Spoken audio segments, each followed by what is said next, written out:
Hello ladies and gentlemen, welcome back into the channel. In today's episode, we will be reviewing people's confessions posted to Reddit. Hopefully we can stumble across some dark secrets and really judge people here. One of my goals for today is to find some diamonds, so hopefully by the end of the video we'll be able to stumble across some. And before we get into our first confession, if you could all hit the like and subscribe button down below, that would be amazing, and maybe drop a comment of what you want me to talk about next. And without further ado, let's get into the first confession. I removed my eyebrows at 16 and they never grew back. I, a 21 female, and I just downloaded this app because I honestly can't take it anymore and I need to vent. When I was 16, I used Nair, yes, the hair removal cream, on my eyebrows as a fun experiment. I thought it'd be like shaving and that they'd just grow back in a few weeks. They never did. I've been stuck using eyebrow stickers or makeup every single day just to look normal. None of my friends even know. They just think I have great brows. The problem is I started modelling a few months back for some low-end brands. They do makeup for shoots and I'm terrified I might get caught. It's stressful trying to hide something that's been my reality for years. I don't know what to do. Please, if anyone has any advice or has been through something similar, I really need help. Well, luckily for this person, I have no advice at all. I always assumed that eyebrows would just grow back. So she's in a bit of a predicament here. If it's been however many years and they still haven't grown back, then I guess they're never coming back at this point. This person surely has to be quite good looking though. If they've got a contract as a model, even if it is low end, they still have to have some redeeming characteristics or really good looks or that blow the eyebrows off her face entirely, I guess. And I'm sure some makeup artists probably quite like the fact that she doesn't have eyebrows, because then they can use their own style and draw on the eyebrows how they would like. I mean, it's such a shame for this girl. If I was her, I'd probably be honest with my friends at this point. They might even find it funny. You have a little giggle and a laugh, and then everyone would be over it. But I'm sure it's not the end of the world. And she's got to be, like I said, she's got to be quite good looking if she's a model anyway. Let's get into our next one. I've been stealing food from my roommate for months. I, 30, have been stealing food from my roommate since June. I was laid off in April and I've had extremely bad luck finding a job. Lately I have had an awful sleep schedule and I stay up extremely late applying for jobs. My roommate is in bed by 10 PM every night, almost religiously. I wait for him to be in bed for a while and I go eat his food. Usually something simple like a bowl of cereal, or I'll make some oatmeal. Maybe a sandwich. They all have their pros and cons. It's definitely harder to quantify how much oatmeal, cereal and milk are left, but the oatmeal takes longer to make, so I hope he doesn't wake up in the time I cook it. I will say 9 out of 10 times it is cereal. The man keeps like 3 boxes of cinnamon toast crunch on deck at all times. The only time I can't take any of it is when he finishes of a box and I obviously can't open a new one, or if there's only a small amount of milk left. He goes out of town a lot and it's easier. Sometimes he will say he doesn't want something to spoil while he's gone, so he will offer it to me anyway. I can't afford groceries, so I usually just eat that once per day. I feel absolutely awful about it and I haven't even relied on someone else my entire adult life until now. I don't think he suspects me because he knows I have a mini fridge in my room, and when I was working I would usually order takeout or not eat much anyway. I know this is wrong and I do feel bad, but I genuinely wouldn't have a way to survive if I didn't do this. I have already decided when I'm back on my feet I will come clean and I will pay him back somehow. Damn, sounds like this guy's down kind of bad. I feel for him because the job market is kind of crazy at the minute. I don't know if this guy's in America or the UK. I'm guessing probably America just because I've never heard of cinnamon toast crunch on. I've never heard of that box of cereal before, so I'm guessing he's probably American, but as far as the UK job market and the US job market, I know it's pretty tough out there for the minute. So I feel for this guy. And it must be hard to live off someone else's food and constantly be sneaking around. And I hope he's not just living off like oatmeal or cereal once a day, because that's not enough to live, and he must just be starving the whole time. And then if he is applying for jobs, he wouldn't be able to concentrate properly, so it's not good at all. This person sounds like they are really struggling and they should probably check out a food bank or maybe even speak to their friends about it and get some advice off them and see what they would do. We don't know his family situation either, so it's hard to say, oh, just go back home and you'd save money on rent, because we don't know if his family are present in his life or if he has a home to go back to. I think it'd be worth telling the friend almost immediately, actually, because I'm sure as a friend myself to someone else, I'd much rather help them out than have them struggle eat at 2 a.m. and keep it all a secret from me. I'd much rather help them out properly, maybe give them a couple of a proper meal a day as opposed to just letting them snack on cereal. It's quite likely that he would know as well. I mean, you would definitely notice if your milk was going down at a quicker rate or your cereal just even like you said, he has 3 boxes of cereal on the go the whole time. Or he obviously knows who keeps 3 boxes of cereals back up. So yeah, definitely speak to this guy. I'm sure he would help you out. I wear headphones in public without listening to music to avoid making small talk. I often go out for a dog walk or even just in shops wearing headphones without listening to anything, sometimes without my phone on me, just to create a barrier where I don't have to engage with people and where they won't pester me. I've done this for work as well sometimes. Does anyone else do this? Well, I can say that I actually do this. I mean, there's been plenty of times I've been out in public and I've just had my AirPods in and I haven't had a care in the world. And it's because I don't want to even speak to like a ticket inspector on the train or speak to passers-by, or when people are trying to hand something to you and you just stick your headphones in, you tunnel vision because you don't want to interact with them. And one time I've had the thought where I was walking along and I've seen interviews on TikTok where people are like, "Oh, what song are you currently listening to?" And I've always felt that maybe maybe someone's going to come up to me and say, "Oh, what are you listening to, by the way?" And I've got absolutely nothing going on in my ears. So I'm a culprit for doing this. I've definitely done this in the past and I will continue doing this on in the future. I think a lot of the times when I do this, it's because I've actively paused my headphones because I've wanted to listen to a conversation, either eavesdrop or try and get my whereabouts. So I've turned my music down and then I've just kept them in and haven't had anything playing through the ears. So I don't go out of my way to do this, but I've definitely done it on multiple occasions. I called my boss Dad, and now my co-workers won't let me hear the end of it. This happened last week, and I can't stop replaying it in my head. I just got hired at this place, been here less than a month. We were having a team meeting prior to my shift with everyone who was in the building that day. Not a whole lot, there were probably 11 of us. My boss was re-explaining how to input weekly specials into our system. I was nervous because he was going over this with us, because I was a new hire and I had messed this up already. He prompted me to chime in, and instead of saying yes sir or even something half normal like okay, my brain short circuited and I said okay dad. Silence. The lady who'd been training me giggled. The whole room lost it.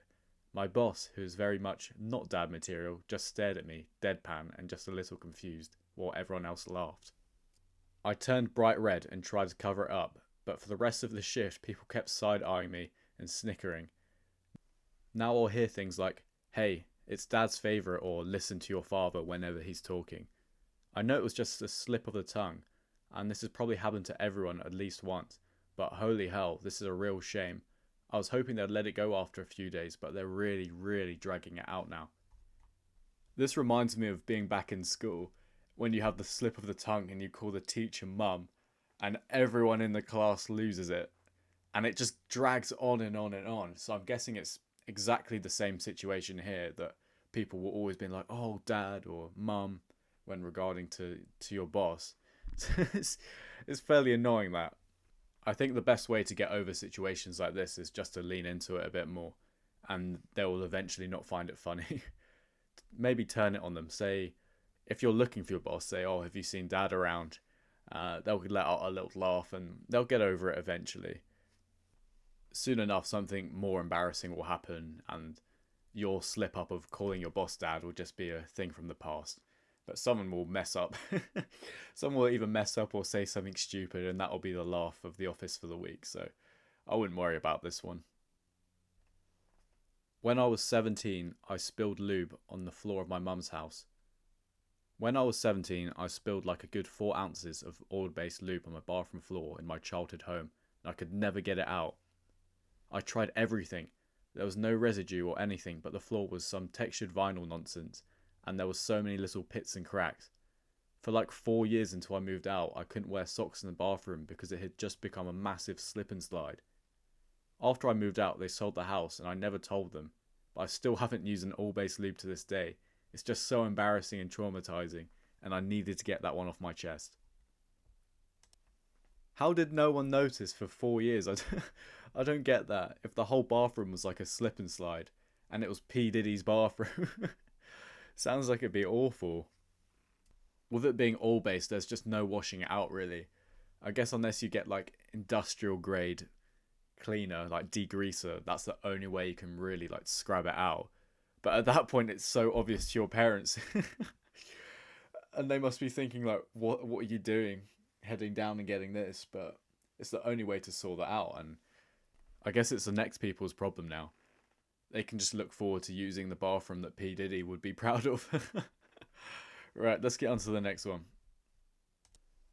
I super liked my now girlfriend by accident. I was going to swipe left on her. We met through Tinder 1 year ago. I super liked her by accident, and next day we matched. She was excited as I was her first super like ever. I felt a bit bad about unmatching out the blue and telling her the truth, so I just chatted with her. I enjoyed the chat and our first date was amazing. She actually looked alright. Bit better than her pictures. Or maybe my physical attraction just grew with time. I am never going to tell her. Oh dear. Well, I guess it's really nice that he now loves her and is his now girlfriend, but that's not the best start to say that he didn't want to match with her in the first place. It's not the greatest of start to a relationship, but it's really nice that he's looked beyond that and he said he's physically attracted to her now, so that's always a positive, I guess. I think this is one of those situations where you never let the person know. You can't tell your now girlfriend that you were gonna just ignore her on Tinder and just no, you can't do that, especially as you're together now. I guess as Master Oogway once famously said from Kung Fu Panda, there are no accidents. So this guy never really he never really meant to not super like her. It was written in the stars that he would accidentally swipe up instead of left, and now they're together, so that's a happy story for us. I have lied to my parents about my schooling for 3 years. My graduation is coming. I'm doing a double degree of political science and law, or at least that's what everyone thinks. In the first term, I flunked it. It was so bad I reached a point of nihilistic acceptance, simultaneous internal crying and laughing. I had become a manic, so I transferred to just political science with an honours. Anyway, I never told them. I never told my family that I had dropped it, so for 3 years they were as proud as punch about their daughter becoming a lawyer. They would brag on and on about how they had a lawyer in the family, and I never corrected them. I kept real quiet. On some level, I liked people thinking I was a lawyer, but I knew none of that was real. It was a sham, and I was a con. Now I'm about to be caught out. I dread looking at the calendar and their faces. On the day of my graduation, they'll be wondering why I'm not up there with other law students. Oh, did I mention I'm also bringing my grandmother who just survived cancer, the Grand Master of Judgment. So all the extended family will know, and I'll be the laughingstock. This person needs to tell their family immediately. She still has plenty of time to be honest with her family. They probably will be really disappointed, but I think they're going to be more disappointed about the fact that she lied to them for the last 3 years. I don't really think that they'll be that bothered that she just dropped the law part of her degree. After all, she still completed a degree in political sciences, so it's very likely that her parents will be really proud of her regardless. Not completing the law portion of the degree doesn't mean that you can't actually be a lawyer in the future as well. In the UK, it's very common for people to do undergraduates in humanity, history, geography, politics, and then go on to do a law conversion degree, which is only a year, and that's standard. So it's very likely that she can go on and she can change career options and she can become a lawyer if her parents really want her to do that. But at the end of the day, it's up to this person. I just think she needs to now come out and be honest with her entire family, because they're still going to have a great day at the graduation and they can just celebrate the fact that she's got her degree in political science, which is a great achievement in itself. Let's move on to our next confession. I have started to throw away my co-workers' dirty dishes. I've been throwing away my co-workers' dishes if they've been in the sink for more than a few days. We're all grown adults here, and it grinds my damn gears that she can't be bothered. to clean them up or take their stuff home, so I just put them in the bin. I love the low-key passive aggressiveness here. It's great problem solving in a way. Just dealing with the issue, can't be bothered to clean them up, they've been there for a few days, might as well just chuck them in the bin. I haven't heard of anyone putting plates in the bin before, but I know for a fact that when I've had bad roommates and bad housemates in the past, people used to grab their dishes and put them in their bedroom just to make a point, look, it's time to clear it up. I guess the equivalent in this situation would be if you were to stack the plates on their desk. But it's much easier and probably a bit less confrontational if you just put them in the bin. I judge my fat friends even though I'm literally fat. I have been focusing on weight loss for the past couple of months. Online I've seen lots of videos of people saying how fat friends have bad habits and encourage them to eat more, and I was always like, wow, that's so rude to say, because truly it is. But I'm starting to realise some of these things being said are actually true. Which friends have questioned why I only eat one slice of pizza instead of two? Which friends constantly hound me when I say no dessert? Which friends told me not to focus on being skinny when they found out I was trying to lose weight? A couple of days ago, one of my fat friends and I saw this guy eating a salad, and they said to me, no way he's actually enjoying that right now. And in my head I was thinking, of course you would think that. I like salads. Not even for my weight loss, they're just genuinely good sometimes. Then a couple of my other fat friends were hating on people who like going to the gym. And it's like, sorry, they want to help others get fit and go fit themselves. Once again, of course you guys would think that. I feel bad because I don't want to think this way, especially since I'm obese myself, and I know damn well I can't be talking. It sounds to me that this person isn't being critical of their friend's weight. They're just being critical of them projecting and venting their problems and their issues instead of being nice and positive towards people. Like, why would you look at someone eating a salad and openly mock him about having a salad? It's their choice to eat that. Or people going to the gym. I mean, if people want to go get fit, that's up to them. It's not up to you.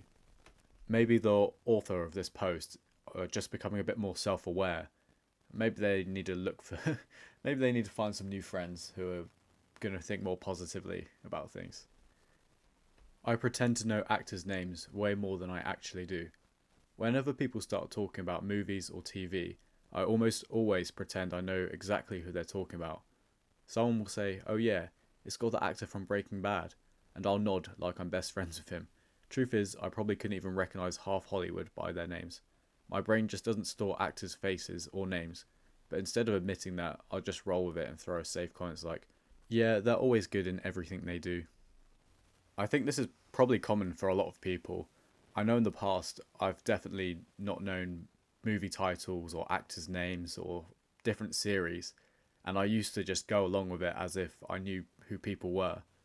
But I realise it's better just to have an actual conversation and disagree. If someone says, oh, do you know this person? And if you just say no, then they can let you know a bit more about them, know them, what movies they're from, and you learn something about it and you're actually staying honest. So it's probably better just to do that from now on. I pretended to be the most disciplined person in my friendship group, but in reality I was drowned in procrastination. I need to confess something that has been eating me alive. For the past year I've been the motivated guy in my friend group. You know the type, always giving advice on how to stay disciplined, telling people to wake up early, hit the gym, eat healthy and work hard. Everyone thought I had my life together. The truth? I was a fraud. Behind the scenes, I was wasting entire days scrolling TikTok, smoking and playing video games until 3 AM. When my friends asked me for advice, I repeated the lines I read online, pretending I lived by them. Sometimes I'd even lie about things I supposedly did that morning just to keep the image alive. Now I feel like a hypocrite. I became the guy who motivated others while I couldn't even follow my own words. I don't know if I should admit this to them or just silently fix myself and hope no one finds out. It's probably quite likely that a lot of your friends deep down will actually know this. I mean, if you're preaching good health and fitness, but you're not going to the gym yourself and you're slacking, I'm sure it would be quite obvious to them that maybe you're not doing exactly what you say. It sounds like this guy is probably a great motivator because his friends keep coming back to him for more advice, more information, and he's doing a really good job because otherwise they would go to someone else. So he obviously knows what to do and the steps to take. He just needs to work towards them. I don't think necessarily telling his friends will really help at this point in time, but if he starts building on things slowly and developing himself, he'll manage to get out of the cycle that he's currently in. So I think that this guy could be in a good place because he's very self-aware. He knows that what he's doing is wrong. He just needs to take the steps to get out of it, and he's got the steps because he's telling his friends what to do. So he just needs to do that himself. I threw a large rock at a car window for blocking the only path on my way home. My workplace is an hour's walk from where I live. I pass through a narrow pedestrian path that runs alongside a dual carriageway. The houses there have large front parking spaces where cars are parked. Honestly, I don't know how people manage with the speeding traffic, but that's beside the point. I walk to work to get my steps in, but for about a month this SUV has been blocking the pedestrian path. Because of this, I've had to step on the dual carriageway, which is extremely dangerous, and I barely have enough time to cross safely. One day I had enough, so I approached the SUV and I noticed a large rock on the ground. I picked it up and threw it as hard as I could at the car. Since then, the SUV has never been parked there in the mornings. Well, I guess that's problem solved. I think I would have probably gone with a slightly different approach. I would have maybe written a note first saying, "Can you please park on your drive," as opposed to overhanging onto the walkway. But I guess each to their own. If I was the car owner, I would have assumed that a car got flicked up from the fast road rather than someone throwing it at my car. But either way, I'd take that as a lesson to not park my car so closely to the road in the future. And with that last confession, I think I'm going to end the video there. I'd like to thank you all if you've made it this far, and if you've made it to the end. Please be sure to hit the like button, please subscribe, and please give me a comment, let me know what I should do next. And hopefully I shall see you all on the next video. Take care everyone.